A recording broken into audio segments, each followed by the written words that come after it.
This episode of Saturday Morning Trek is brought to you by Audible.com, offering more than 180,000 titles for smartphone, tablet, and desktop. To get a free audiobook of your choice and to help Trek FM at the same time, visit audibletrial.com/trekfm. And also by Enterprise in Space, an international program of the nonprofit National Space Society. Find out how you can help science and education and become a virtual crew member aboard the NSS Enterprise Orbiter by visiting enterpriseinspace.org. And if you want to join the conversation and share your thoughts on this episode, join the Babel Conference, our listener group on Facebook. Just type BABEL into the Facebook search field. We look forward to seeing you there.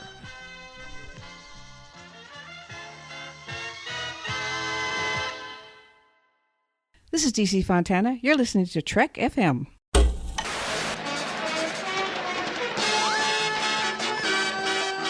It's set now for action and adventure. Future's here for us to see. It's 2200 AD. Their mission, to fight injustice, to right that which is wrong, and to boldly go where no man has gone before. Welcome to Saturday Morning Trek. Join us at Trek FM as we harken back to the days of wood-paneled dens, console televisions, and tribbles the size of beanbags. I'm Aaron Harvey, and today I have a very special guest in the Trek FM wood panel den. And I was going to say originally William Gibson, because my brain kept filling that in. But it's Bruce Gibson. It is science fiction, but, you know, not quite the same. William Gibson. That Yes. I've never been called that. That's interesting.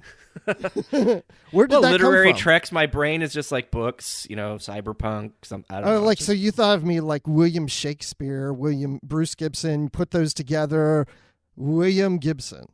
William Gibson's a sci-fi author. Oh, see, I didn't know that. Oh, you didn't? You know Okay. why? Because he hasn't written a Star Trek book. Oh, okay. he coined the term cyberpunk, Oh, okay. I believe. I should probably look that up. Data being received. Incorrect. So But yeah, yeah, learning so something. He was definitely part of the early cyberpunk movement. I believe he even had like a guest spot on that ABC show Wild Palms back in the 90s, which was a sci-fi miniseries that was set in the far future world of 2008 at the time. I don't Yeah. even remember that one. Yeah, I'm straying out of my 1970s into the 1990s, but Well, that's why I don't know anything about it, because I'm stuck in the 70s right now. okay. So yeah, pull up a beanbag chair and we'll I actually have one of those. Do you? Yeah, we have it upstairs, a pink one. I have. Well, that fits today's episode. It does. Actually, yeah, you know, I should probably explain what we're going to do today. It's like, this is sort of like the summer series. It's like we're all relaxed. We don't really want to do a lot of research. We don't want to do a whole ton of work, actually, because it's 1,000,000 degrees. So we're going to do a series of watch-alongs. I'm going to grab some people from the network, and we're going to take one of our favorite episodes from Season 1 and go through it. And today, you have chosen... I have chosen the Tribble episode, the one that's called More Tribbles, More Troubles. Nice. And if you want to know more about the actual background of the episode, you can go to Saturday Morning Trek episode number 10, and we kind of go into the background of the production and how everything was put together, and you can check that out. But today we're gonna do a watch alongs, and then you were gonna let us know why you chose this episode. Is it because of the pink beanbag chair? Yeah, because the pink beanbag chair reminds me of a big pink tribble, and so no, that's not the real reason. But okay. There is kind of a connection there. So the pink beanbag chair is I have two daughters. Right now they're 15 and 13, but we've had that beanbag chair for a while, and both my daughters like pink. So we have this one pink beanbag chair for them. And the reason I'm mentioning them in relation to the beanbag chair is because that this episode is the only Star Trek that they used to only watch with me. Like, they had no interest in Star Trek except for this episode. If I said Star Trek, they'd say, Tribbles, oh, let's watch that Tribbles where they get real big and sits in Kirk's chair. And we always had to watch that. That was the Not only even the one. live action Tribbles? They saw the live action one. They didn't, they kind of liked it, but they always went to the animated one. As a matter of fact, when we discussed that we were going to do this episode, I told them today, and they said, oh, we haven't watched that in a long time. Let's watch it again. So I already watched it again earlier today. And the pink beanbag chair was sitting there. That's great. That So that's why it's a favorite. Nice. I don't think I've known anybody whose entirety of Star Trek is only one animated series episode that wasn't Yesteryear, if it was going to be any of them. Yeah, they haven't even seen Yesteryear. They've only this is their episode. Now, they're not into Star Trek, but they do like the Kelvin timeline movies, so they'll watch those with me. But I try to show them. Did they realize that there was a Tribble in there in one of the movies? Yes. Yeah. Okay. Yes, they picked up on that, and they even have their own Tribbles, the ones that actually purr and yes, they have those too. So they love Tribbles. So I don't know if they like Star Trek, but they definitely love Tribbles. That's great. Dressed this way, she's a Navy Wave. But beneath that uniform, she is the Wonder Woman doll. And now you can create your own Wonder Woman adventures with these other dolls. Major Steve Trevor, Nubia, Wonder Woman Super Foe. Gotcha, Major. Wonder Woman, hurry! I'll save you, Major, as soon as I tie up a few loose ends. Wonder Woman, Major Steve Trevor, and Nubia dolls sold separately. By Mego. I'm Steve Austin on Mars. Your radio signal's weak. The new $6 Million Man with bionic grip and new Mission to Mars adventure set sold separately. Use his bionic eye. The radio tower fell. We'll fix it using his bionic grip. Careful, Steve. Grip it. Hold on. Did it. Mission accomplished. Kenner's new $6 Million Man with bionic grip. Mission to Mars adventure set sold separately. So let's, start watching. If you at home want to get onto Netflix or grab your DVDs or Blu-rays, we're going to give you a count of 3, and we're going to start at the very beginning. The episodes are all the same between the different formats, so no need to worry about getting out of sync or anything like that. So do you want to give them a countdown? Okay, sure. We're going to count this down. Everybody get ready. Get ready to hit play. I'm counting down in 3, 2, 1, go!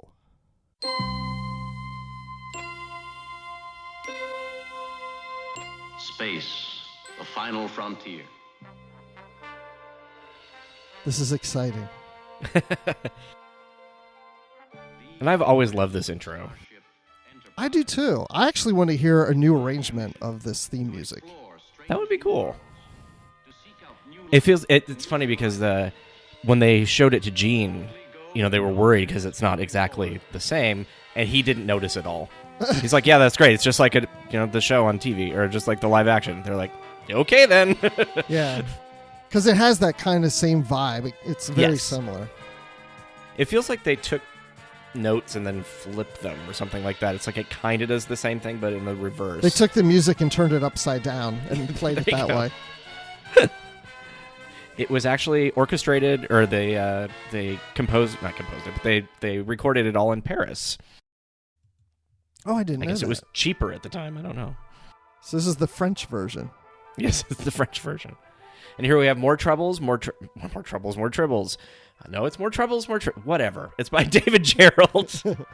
It's summer. I'm tired. It is hot. So here we have a really nice pan of the Enterprise going by. Captain's log, stardate 5392.4. The Enterprise has been they know how to stretch out the Sherman's planet, which has been struck by crop failures and famine. This shipment of seed grain. So now we got the ships. These are robot ships. These are Mike Okuda's favorite animated series ships. Oh, really?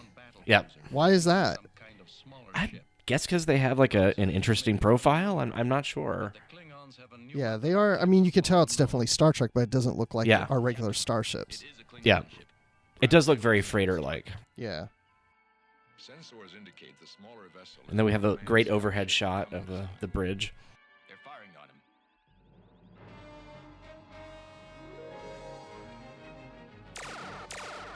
And then we have the firing at the sort of also, Star Trek-looking ship, but not really so much Federation. Yeah, we don't really get a good close-up look at that one. Mm-mm.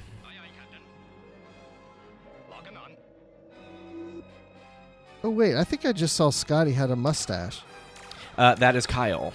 Oh, that was Kyle. But I thought I heard Scotty's voice. You did. That's a continuity error where they took a picture, a shot of Kyle from another episode and had edited it in. Or maybe it's Kyle, but we're hearing Scotty over the intercom talking to Kyle. Sure. That's where I'm going with this one. Okay. Well, now it looks like he's on the bridge, too. So Identify yourself. Stop. he's everywhere. Now we have a Klingon. Arm all phasers. Also, I believe this is the first time we see a Klingon ship fire a torpedo from the forward part of the ship and not from the side by the pylons. Oh, okay. And that carried through into the motion picture.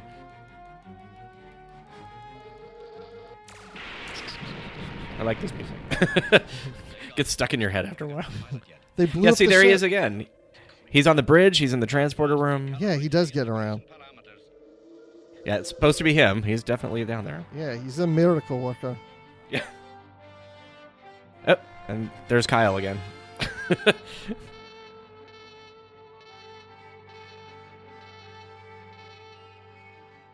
I always thought for a Saturday morning cartoon, it still felt very much like Star Trek. I like the... No, it does. I mean, well, especially since you do have the actors' voices, that Yeah. helps. But, the animation, they look like who they're supposed to be, and the ship looks right, and everything looks good. It looks like the original series. I love this super weapon that the Klingons have, kind of a slinky with a beam out. They beam slinkies at the ship and There you disable go. it. Good thing there's no stairs for it to go It's down. kind of a projected stasis field, according to Spock. So Don't work, sir. The photon torpedoes will not respond either. The stasis Yeah. disables we're paralyzed. It's like fire phasers. I think Spock just said that that's not going to do anything. No. new Klingon weapon. This is a new Klingon weapon. It's a stasis field. It uses lots of energy. The energy drain on the Klingon ship would be enormous. Scotty, did you get that pilot? I got him in the beam, sir, but I can't integrate him. The system's been discoordinated. So we've got the problems integrating the beam. But it's interesting too because this episode really does feel like a sequel to the original Triple episode. Well, it was interesting because all of the talk in TNG about there's no continuity or anything. The animated series has a lot of continuity with the original series. It does, yeah. By force, I will. The first Klingon to step aboard this ship will be the last Klingon. Full security. I was saying earlier this morning or last night I was watching Trials and Tribulations from Deep Space Nine, so I sort of watched the original and the Deep Space Nine version and this now, and it's a triple weekend. It is. There's nothing wrong with a Triple weekend. It's very soothing. If I could make my weekend multiply as much as the triples, that would be fantastic. Yes, but now in this episode we find out they don't multiply. Ooh, wait, I'm giving things away too quick. Oh, wait. Afford to lose that grain. Afford even less to lose the Enterprise. It's interesting in this time period, a lot of people rely on grain from other planets. They're flying around. It's like they seem to have a lot of farming issues. Farming and mining. It won't work, Captain Kirk. Oh, it looks like he's listening to an egg. Yeah, what was that? I don't know if I remember that from before. I heard something in the egg. I would think that this episode would have been one of the more popular episodes among kids, for the reasons I think mentioned so. earlier. Yeah. Incredible. The amount of energy that field must require. I'm almost I like surprised how they didn't do triples every week. Yeah. Or have Uhura has like a pet tribble or something like that. Right. I think they wanted to stay away from the cutesy aspect of things a little. The original idea for this was to have each of the crewmen have a cadet assigned to them basically for training. So they would have had like a mini version of Kirk, a mini version of Uhura, it's like, and one of them had like a kind of an alien pet, and it was just like Gene Roddenberry was like, no, we're not going to do Kitty Trek. No, but they did that, of course, on other cartoons, Of Yes. course, they're the Scrappy Doos or whatever, It would have been interesting to see them turn this into, like the, what is it, Wonderbug or something. The Enterprise comes to life, or it has its own personality, and it's like, Right. They go solve crimes around the galaxy. The Enterprise has eyes on it. You know? Yeah. Up. And now we have... I love how Kirk delivers this line. We know that. It appears to be. I don't know what to think about it. Cyrano I just like Scotty. got tribbles with them. Cyrano Jones. And he's standing there holding his hands on his hip. Ah, ha, Yeah. ha. Yes, I'm here. Captain's Log Supplemental. Our rescue effort has given us some knowledge of the new Klingon weapon and the presence of Cyrano Jones, intergalactic traitor and general nuisance. Captain Kirk. Friend Kirk. Seal off the area, Ensign. And that person who just walked by was supposedly an animated version of David Gerald. Nuh-uh. Yes. It doesn't really look like David Gerald from the 1970s, so I'm not sure if that's a slam against the person who animated, or but yeah, that was supposed to be him, which is interesting because in Trials and Tribulations we also have a cameo by David Gerald. He gets around. At least on Tribble episodes. Yes. Oh, he was in the big rec room scene in the motion picture too. That's right. Yes, I remember that. Jones, how did you He had darker hair. station case? Well, yeah, what he did is he dyed his hair. He saw it was like on the Tribble that time period. He's like, like I'm getting older. Maybe I should get some like rejuvenated like blood on some planet or something. Oh, and now we have the Glomer, which is the basically Tribble predator. Yes, he eats Tribbles. Yes. Which when my kids first saw that, they didn't like that. It's surprising for a kid's cartoon, not a kid's cartoon, but a Saturday morning cartoon that they would have like gone with that. They weren't screaming or anything when it happened. I guess that Oh no, my childhood is ruined. Yeah. So now, okay, Cyrano Jones, is that the original voice actor? Yes, it is. Stanley believe so. Adams, right? Yep. Yeah. Yeah. Because, when I watched it today, I looked in the credits at the end, and I did not see his name. Now, I didn't, they were going pretty fast. I didn't pause it. Yeah, and I don't know how often they got all of that right either. I know at one point that in yesteryear, they recorded Sarek's line using using James Doohan, because they just needed to get it recorded so as other people could talk to it until he came in. And for the longest time, he thought that he actually did Sarek because he didn't realize that they replaced his voice. So he had this argument with them, with people. No, it wasn't Mark Leonard, it was me. And they're like, no, it's Mark Leonard. So that's kind of interesting. So that might be where some of the confusion comes from sometimes too, is that Okay, they so had a lot that of placeholder audio. there with McCoy with the Tribble in Yes. sickbay reminds me of Into Darkness. Mm-hmm. His hand looks a little odd when he lifts up the Tribble. I don't think we have anything to worry about. Not about tribbles, anyway. I am concerned about that new Klingon weapon. It is an energy-sapping field. Yeah, we never saw that Klingon weapon again. It immobilizes No, and I wondered about that too, because I think it's because it requires so much energy and it's very inefficient that Yeah, they just didn't use it again, maybe? and because it was from the cartoon show, probably. But yeah, I believe I just said that, Mr. Scott. they have some good Advantages of such a weapon. Spock lines in here too. Perhaps. But there are logical applications. The key question is, how long does it take them to recharge? They will probably attack us Yeah, it again takes too long to recharge. That's why Yeah. it was inefficient. People Yeah. started figuring things out by destroying to how to our robot ship combat it. to prevent us from Yeah. repeating the same trick. Maybe it's a good Romulan weapon because they can use their singularity that powers their ship or something. Saboteur type, Jim. Yeah. Yes.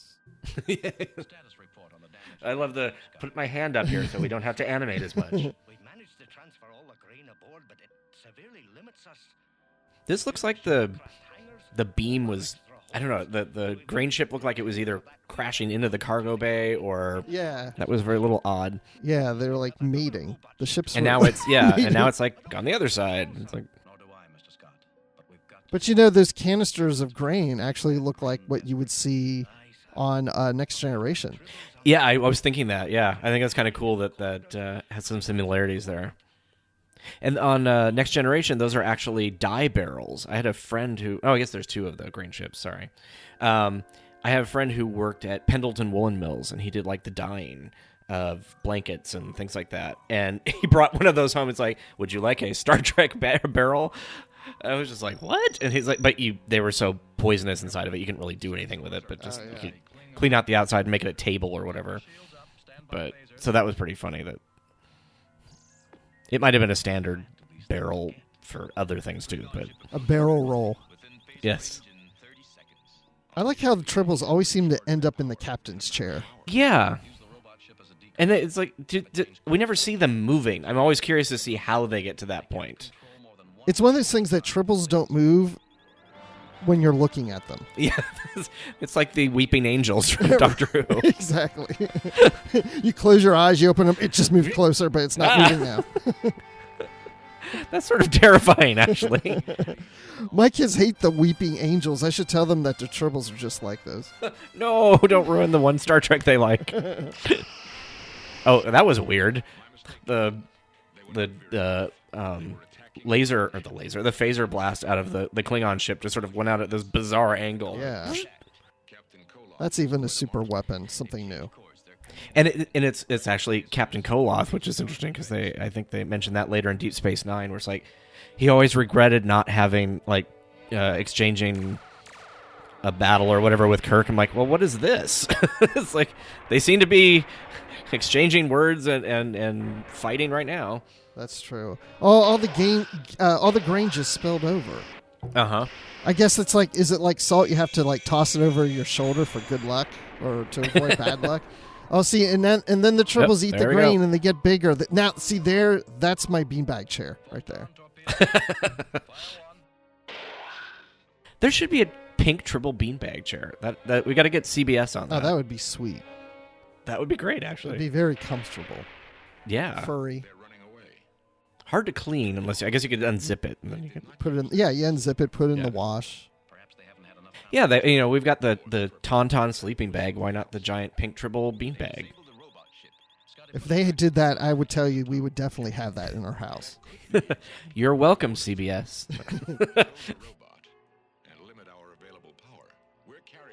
I might have to mock that up. That's a big beam coming out of the back of the Enterprise. Yeah. Where and how is it coming out of? Is it just they put up an emitter like? It's like out of the shuttle bay. It's like the shuttle bay opened its doors and it's so bright in there. This beam of light just comes out the back. That's what I'm saying. Is it some sort of mobile, not mobile emitter like the Doctor, but mobile, beam that they can roll out like a kind of a bazooka or something? Because I don't think there's any place to get a tractor beam out of the shuttle bay. No.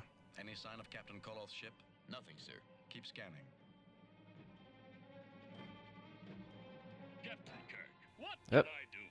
Hi, I'm on the bridge, and what happened to the doors behind him? I never noticed that.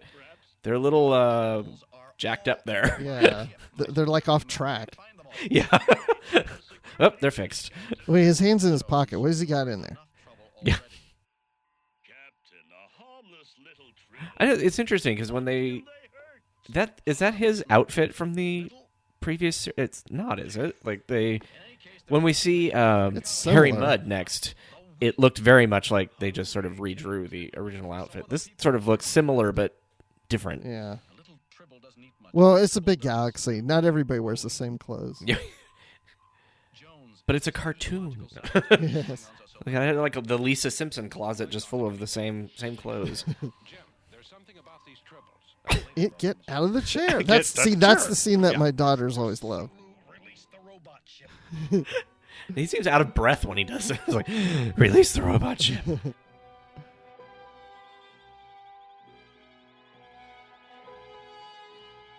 I like this scene. That's kind of cool. This big pan around the bridge. Yeah, and it pans back. You get more angles of the bridge on the cartoons sometimes than what you saw in the TV series of the original. And it was sort of off. I think it was off screen or just off to the side to the left. They have the second turbolift on the bridge. Yes, I did see later that. Eventually continues into the movies. Which sort of shows that the whole bridge must be like basically a plug and play kind of thing. You unplug the bridge and drop another one in or something. Yeah, like. Yeah. Oh, there's the slinky. Yep. It does look like a slinky. It even sounds like a slinky. Like yeah, if you twirled a slinky around. Yep. Message coming in, sir. Captain Kirk, we'll take control of your ship now. That is James doing. Yeah. He doesn't sound like the original Captain Cole. No, and he actually, it sounds a little too close to Lieutenant Eric's. Yeah, exactly. Who doesn't like talk in this episode. No, maybe that's why. It's like I can only do one or two voices. Or maybe Eric's is translating. That's it, yes. You know, where he's actually, Koleth is speaking in Klingonese. Yes. Hey, it's back. That Tribble keeps getting in the chair. It's like a cat or a dog who just like, no, off the couch. I like the interior of the Klingon ship on the animator. That's also the first time we see that, I think. Like, some of that. Emergency defense plan B. Plan B, sir? Mr. Spock suggested it. Plan B. Mr. Spock suggested it. That still does not clear up what it is. Oh, okay. Like, hey, there's the purple uniforms. Yep. Oh, well, see, this one we see moving. That's true. Were they all like lining up to go to the mess hall or something? What was that? Yeah, I don't know what they were doing. That was weird when it clicked on the screen. Like the viewer in front of Sulu went bloop, and just sort of moved. Wait, he was just on the ship, on the bridge. He was off the screen. Yep. There's an interesting reason for that. There's we can talk about it after the episode. Okay. I always thought it looked like Connect 4 behind him. Like the game where you drop it does! Yes! Oh my gosh, I'm going to think that every time now. From one of our planets. We must have it back. It was designed to be a Tribble predator. I should do a TAS Klingon outfit for a convention sometime. That would be fun. That would be awesome. Seriously. You need to do that.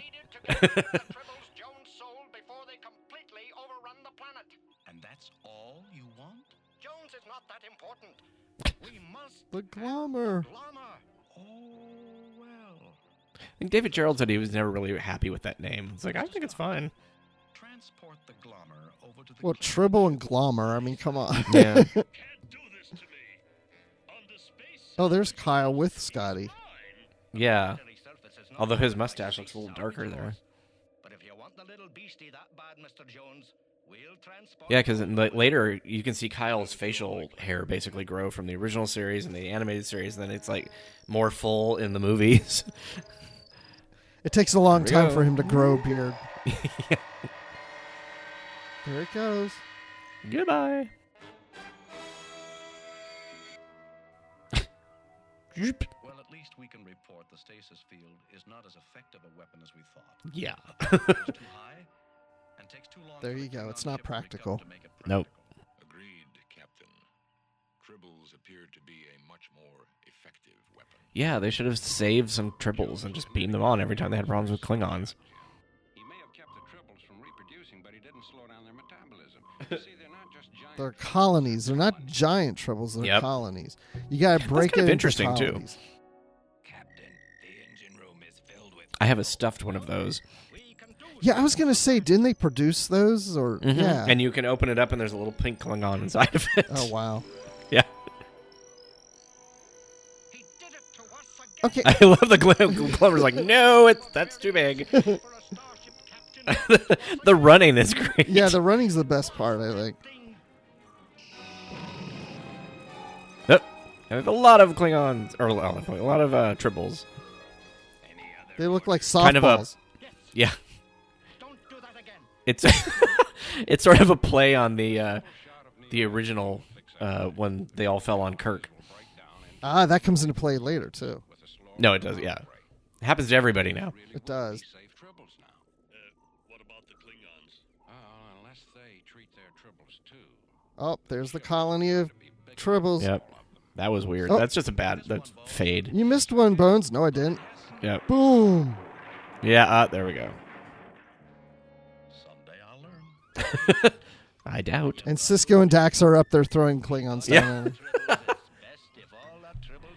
That would be interesting if they had to do another time travel. They end up in the same. Oh my gosh, that's what needs to be done. They need to do an animated DS9 going back to the Tribbles again. That would be... I don't know what the reason would be. So there we go. We have your daughter's favorite episode. Yes. And I can see why. Yes. No, it actually is a lot of fun. It's like the first couple times... Well, the first time I watched it for pulling it apart and the background and all that, it was just like, oh, there's a lot of repetitiveness from the originals. It's like, but just watching it for fun, it's like, I actually really enjoyed that. Yeah. It was, and I could see if you were in the 1970s and you didn't have videotapes and it wasn't constantly, you'd have to guess when you could see it on TV. To see the Tribbles again would actually be a lot of fun. It's like, oh my gosh, I remember that. I love that a lot. It's now where it's like, oh, we can watch that episode anytime we want. Yeah, that's true, because you couldn't do that back then. So you just kind of, hey, look, Tribbles. Boy, I haven't seen that in a long time. Yeah. Which I think is why they did a lot of like sequels to things, just because it played up on, what everybody really enjoyed. Yeah. So now I haven't read the logs book of this episode. I'm assuming this was written. I have not actually read the logbook, but I think that I should do that and maybe a couple more episodes, and then we can have you back and we can talk about the how they relate. That would be great, because I actually do have them all. I haven't read them all, but I do have them, and I do like to read. Awesome. Surprise, surprise. Really? Yes. I did not know that about you. And apparently I like to write too, as William Gibson. So yes, exactly. And you didn't even know that you were a famous author. No, I fantastic. didn't. It's like I live 2 lives, so I try not to think about that other life that I'm living. Yeah, it distracts from things you have to get done, editing and all that. Yes, it does. Before in the episode when you mentioned, like suddenly Koloth was partially on the bridge and not and in the screen, and they had an issue where they only had so many levels that they could go down with the acetate that the drawings were on before the colors started getting muddy and things got washed out and it was like too thick and you'd start to see shadows of all the layers. So at a certain point, if there were that many layers and you had like the blinking lights on the bridge, there's all these different things that were happening, they would have to leave certain things off. And so what looks like mistakes, I mean, they aren't, obviously not something they wanted to do, but that was that or not have that scene. So there were certain things that they kind of just let it get by, and it was like, okay, fine. There were times where like Scotty's legs disappeared, but they would try and pick things that you wouldn't notice as much because they're like at the bottom of the screen or in a background. Well, and also they're probably thinking you may not notice it because you're not, at that time in the 70s, you couldn't rewind, you couldn't pause, you couldn't watch over and over again. It's going to go by real quick and you go, wait, did Scotty's legs just disappear? Wait, did I just see that? And it's also broadcast. I mean, we're sitting here with like, and yes, I know that people say, oh, what's the difference between a Blu-ray and like it's just an animated show. It can't be that much different. But things did get blurrier and a little more mushy, and so things that you might not pick up on because they aren't so super sharp.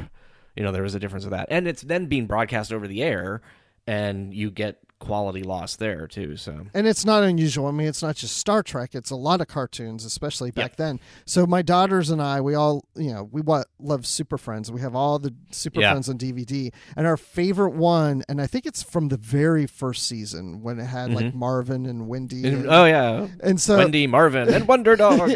I think it's from that. But there's an episode where Aquaman is missing, and they're in the Hall of Justice, and there's the shot showing them all standing there going, but where's Aquaman? Where are we going to find him? And he's standing right there. So every time we see Aquaman, we always make the comment, like the new Justice League movie's coming out, and when we see the trailer with Aquaman, we're like, maybe there'll be a scene where they can't find him, but he's actually standing right there. The episode Once Upon a Planet has something very similar to that, where Sulu is on the ground and he's in peril from a two-headed dragon, and then you cut back to the bridge and he's on the bridge with Eric's as well. So he is helping himself from the bridge while he's also being chased by a dragon. So yeah, there are very similar things like that. And if you notice, that aerial shot that we saw of the bridge in the opening was also the scene that they normally use when things are getting shaken. And so you see Uhura is like bent way back hanging onto her chair, but they didn't shake it. Yeah, she looks like so she's lounging. Yeah, she's like, hey, I'm just like hanging out. So yeah, they will reuse certain things, and then if they don't add the effect or suddenly that person's there. Like, in Kyle, we had Kyle being transposed with Scotty off and on, and then so yeah, it's something that happened a lot in 70s cartoons. Yeah, but that's what makes them special. Yeah, I know a lot of people who I can't watch it. It's really badly produced, and there are all these problems, and it's like, yeah, but that's part of the charm. Yeah, I think it's just charm. I like that's that. It's the part of the charm. Yeah. So why are all the tribbles pink? Well, there used to be. I mean, there's still the story out there, though we've sort of proven it wrong, which is kind of cool, that the art director for the show was colorblind. Nuh-uh. Seriously? Yeah, and that's for years and years. It was like, and when we finally got a chance to interview somebody who worked on the show and did like a whole ton of that, the illustrations and the storyboards, and I just thought, okay, I have to ask you this, because if I worked for somebody and presented them with something and then they changed it to pink or whatever, I would have to say something. Maybe I'd lose my job, but I would be just like, and I can't imagine that from the 70s and then clearly into the 80s, because, He-Man was purple and pink and green and all sorts of colors that don't really make sense with that sort of character either. It's like somebody had to have said, hey, I know you're colorblind, but this isn't really, appropriate. And he said, no, that story is just totally made up. Probably because the real story is less, pleasant, is that Irv Kaplan, the main colorist for the show, kind of basically was like, I don't really care anymore. He had been doing things for many years. He had some success with some cartoons, drawn cartoons in a magazine, and it was just sort of his day job. And that was sort of his aesthetic. He liked pinks, he liked greens, he liked purples. And, for a kid's cartoon, it kind of does work. I don't have a problem with it. It's just, it's interesting. But there are certain things that, when the Kazinti were pink, Dorothy Fontana basically had to have a conversation with the author. And it's like, hey, I am really sorry, but it's like not much I could do. Yeah. So the actual story is the guy just sort of was like, I don't care anymore. This is the color I want. Well, I also wondered if it was just they thought that those colors were just pleasing to kids. Maybe that if there's too many dull colors, that more brighter. I'm sure that's colors, part of it. Maybe I don't. But know. I think when there are certain things that just didn't need to be that color and they were anyway, that it definitely added to like sort of the psychedelic sort of feel. And if it was only like if it was relegated more to the 70s, I think it would probably make more sense than the fact that it went until basically Filmation closed its doors. So yeah, I didn't notice as much of those colors in the Brady Kids from Filmation because I watched those. No, that's true. Yeah, I have that DVD now, so I watched. I'm wondering if that was. I'm wondering if that was maybe more of a direct, sort of style guide relation from Paramount, because at the time, I believe the Brady Bunch had either just finished or was still. Oh, it was still in the air when they were doing still those. Going. Okay, Yeah. when the cartoon, yeah, and they had the kids were all going out and doing their music careers and all this stuff. There may have been more of a branding edict for that whole thing. I'm not sure. Yeah. I don't know. And then they had a spin-off, Mission Magic, which was the teacher, I guess, who was she was the witch. She was a magic school teacher, witch person. I don't remember it that well, but okay, now I'm intrigued with that. That's something else I have to look at later. And so it spun off, and it's like then she had her own show, and it was Rick Springfield, I think, sang the theme song. Oh, I wish he would have done this theme song to Star Trek. No. No. Later we had what's in the motion picture. There was Sean Cassidy, wasn't it? Sean Cassidy, close enough to being the same person. Oh, yeah, yeah, I did hear that. Was it Sean Cassidy? Is that right? Yes. Okay. I believe it was. Oh yeah, that was a song. And I didn't. That was the one thing. I guess that was a gap in my sort of motion picture knowledge until a few years ago. I did not know that there was lyrics to any of that. I was just like, you've got to be kidding me. Oh, I didn't know God. either until recently. Yeah. That's crazy. So, and it may have just been because La La Land Records hadn't, it might not have been out beyond when it was, in the 70s. It might not have, remained on any album. Mm-hmm. In fact, I'm not even sure if it was on. It must have been on maybe a record or a single or something like that, but I don't know if it was on the main soundtrack to begin with. Yeah, I don't know. I'm sure when we get to the motion picture, we will be talking about that. Yes, because you will be doing that because it took place in the 70s. Yes, we get to go all the way to December 7th, 1979. So we get the motion picture. Okay, so let me throw this out there. I have Okay. a box of Quisp cereal. Yay. I should have eaten the cereal as we were watching it. I seriously have it here in the house. I ordered on Amazon 4 boxes, and I hadn't had Quisp cereal since the 70s. But you can order 4 boxes to I'm your curious house. to see if it tastes the same. It tastes. I remember it's like... What do you remember the taste to be like? It's kind of corn-like. Okay, so it tastes just like Captain Crunch. Okay. It doesn't have the same texture. I mean, it's Right. crunchy. It's like those it's like orchetta pasta or whatever that orchetta. It's kind of like the inside. It's like a little bowl. Almost. Yeah. Little disc bowls, whatever stuff. Yeah, but it tastes just like Captain Crunch. But I'm on my last box of Quisp. I used to have a Quisp. I have to get some of those. You do. It's kind of expensive, but it's worth it. Yeah. But I have a framed animation cell from the Quisp commercial. Oh, really? Yeah. When I was a kid, I had a Quisp sticker that went on the plate of your light switch. And that's cool. And it would glow in the dark. And I had that and what's it called? Fruit Brute from the Monster cereals. And they brought Fruit Brute back in cereal like 2 years ago at Target. Yeah. Target does that. That's if you listen to our show back in October, Adam got very excited because I got us a whole set of all of the Monster cereal that they had at Halloween time. Yummy Mummy and all that, yeah. Yep, and we ate it while we were, it's like I actually looked over and was like, oh, okay, the entire box is gone. So I didn't get any of that. It's like Adam was just like inhaling it. So yeah, it was. I love cereal. It was very cool. Yeah, it's fun. Yeah. I'm hoping that that one day we can do sort of like maybe a supplemental episode where we talk about our favorite cereal from the 70s. Oh yeah, I could do a whole show on that for sure. That would be fun. Yeah. Oh, maybe we should have you back. Adam and I will have you into the wood panel den, and we can talk about our favorite cereal. Oh yeah, there you go. I can tell you my favorite cereals for every decade. That would be cool. Do you remember C-3PO cereal? I did, but I never ate it. I don't think I ever had it. We had one box, probably before it then vanished off the face of the earth. Now I've bought Star Wars cereals recently in the last couple of years. They're still making them, but they're not C-3POs. But every Star Wars Aren't box they just has regulars. Isn't it just like it's almost like Lucky Charms? It's like I say it's is it marshmallow? I always thought it was cereals. just like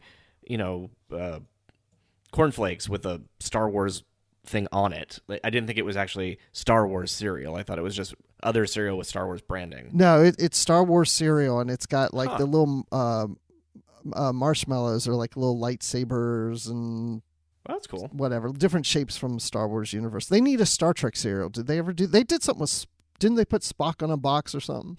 Oh yeah, a long time ago. It was Sugar Smacks. Yes, and they have they've done the Kelvin movies, except they didn't do anything with Beyond.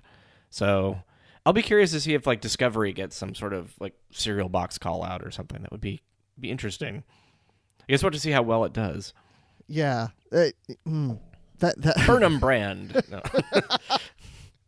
That would do. Saru. Oh, wait, how does that work? I don't want to come up with a cereal. That would be fun.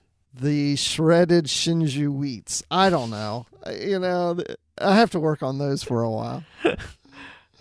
Well, coming up with names for Discovery cereal isn't the only thing we're doing this week. Here's a listen to some of the things you may have missed elsewhere on the network. Previously on Trek.fm, Literary Treks.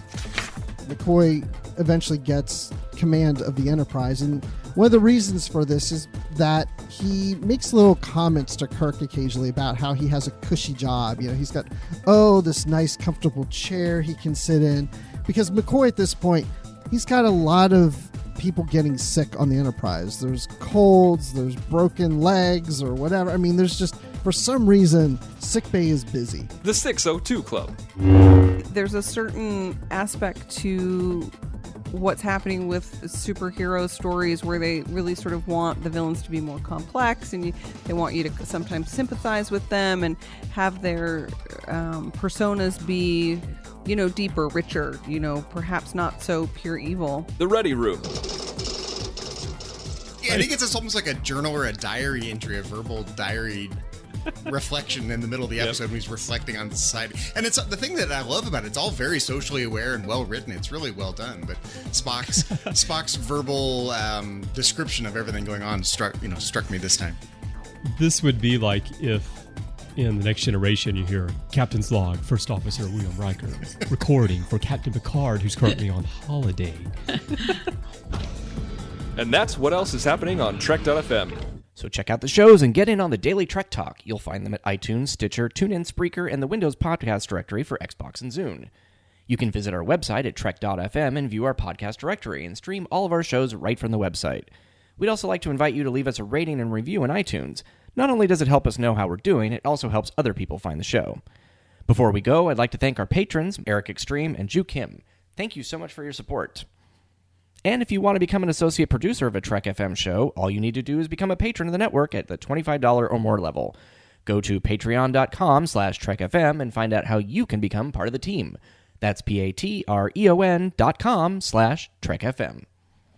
So, Bruce, where can we find you when you are not eating boxes of Quisp? Well, when I'm not eating any Quisp or any other cereal, you can find me on Twitter at Admiral_Rex. So it's Admiral in the little underline Rex. So that's where you can find me on Twitter. You can also find me, of all things, I was talking Star Wars cereal. I talk Star Wars on the Star Wars Report podcast with Riley Blanton and Mark Hurleman. That's a weekly podcast at StarWarsReport.com. Check that out. And, of course, I'm always in the Babel conference. I'm sitting at my laptop, typing away in the Babel conference, eating a bowl of cereal, all at the same time. Oh, and the biggest thing I have to tell you is I'm on Literary Treks, where we talk about all the Star Trek books and comics. It's our official show here on Trek FM of all the books and comics. I'm on with Dan Gunther, and it's just a good old time because I have to read so much for each episode. So I just finished reading what was it? Wait, what did I just finish reading? It was a Q book. It was from the Q Continuum, the first one, which is Q Space. That's what it is. Q Space. We're doing those 3 books. There's just so much. And what I notice is a lot of the books recently have had little call-outs to the animated series, and some of them more than little. We had, what was it, The Ladder Fire? And then... The Ladder Fire, yes. As well as The Face of the Unknown, which is sort of a sequel to the Corbomite Maneuver. In fact, they have a little joke in there. It's like, wouldn't it be great if we had some sort of bridge defense system? It's like, I'll have to get Scotty working on that, which is funny because they use it in one episode and then they never use it again. But no, they have all sorts of really cool call-outs. They mention some characters. In The Ladder Fire, you've got the transition of Chekhov leaving and Eric's coming in, which is nice. Yep. So we see Eric's first time on the bridge of the Enterprise. That's his transition when Chekhov leaves in that book. Yeah, definitely. And then even books that came out years ago by Peter David, the New Frontier books, have Eric's and Emrys in them. They're now in the 24th century, serving on the ships there. So, yeah, I have to go back and figure out how that happened. I'm assuming there's some sort of time travel, but they didn't go together. It was 2 different reasons. It's just a coincidence that they both ended up there. Well, it's cool that they know each other at least. Yeah, at least they have somebody to talk to, Hey, right. I knew you from way back when. Yeah. And you can find me, of course, right here on Saturday Morning Trek and on Twitter at user GeekFilter. And occasionally I've been doing stuff for Trek Movie. I did a infographic on the Discovery uniforms, which seems to have exploded. People seem really happy with that. Oh, so I love it. That's Those are exciting. great, yeah. It was fun. I now know every frame of the trailer by heart, and I see that in my sleep. But and I do it all for you. No, and no, I'm also, you do it for you. You know it. I'm also on the Babel conference, which everybody else is there too. We're all chatting and having a good time, and it's I actually really like the Babel conference. As we get closer and closer to Discovery, I joined other groups just to kind of see what other people are talking about. And then I promptly left those other groups because the discussion is just really civil in the Babel conference. And it's a nice change from the rest of the internet. We don't always agree on everything. No one does. But it's not a lot of shouting and rude behavior. So I give everybody points there. It's the federation of Facebook groups. It is. We're a happy society that gets along. And then we destroy Klingons. No. Only when they shoot slinkies at us. Exactly. Well, speaking of slinkies, I think we should probably leave the wood panel den. I've got some slinkies, and maybe we should go, run them down the stairs and see how far we can get them to go. They walk downstairs and blah, blah, blah, blah. I don't remember the song. Anyway.